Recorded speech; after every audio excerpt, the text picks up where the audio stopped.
So beginning to, using some level of mindfulness, as we call it, some beginning to even a few minutes a day to step out of our head for 3 minutes and focus, at least we're beginning to develop the ability when we open our eyes to not just notice obsessively the outside world, but we begin to develop the skill to pay attention to what the hell is going on in here. And why again should we? Because this is the source of our happiness and suffering.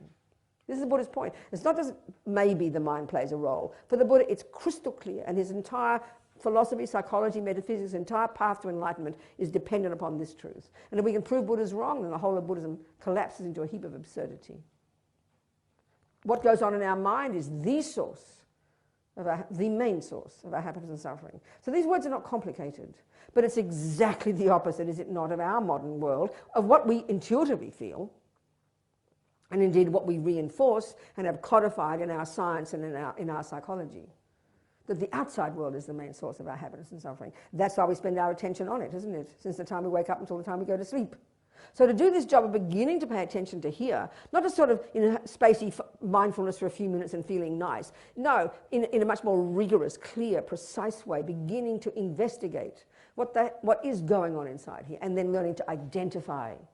Right now it's just this stream of emotion. Or if you like, when you're busy doing your job and driving the car, nothing very dramatic is happening in here. It's just a slow, quiet rumbling underneath, isn't it? And we don't pay any attention. It's only when it becomes quite powerful, or it's only when it becomes emotional, and that means it's only when it becomes when our body's involved, that we even notice we're feeling something, I remember Lama Zopa said, and this sounds pretty shocking, the vast majority of humans on this planet have absolutely no idea that what goes on in their mind plays any role at all in their lives. That's the degree to which we are obsessed with the external, with the objects of senses. And that's what's reinforced in our science and psychology.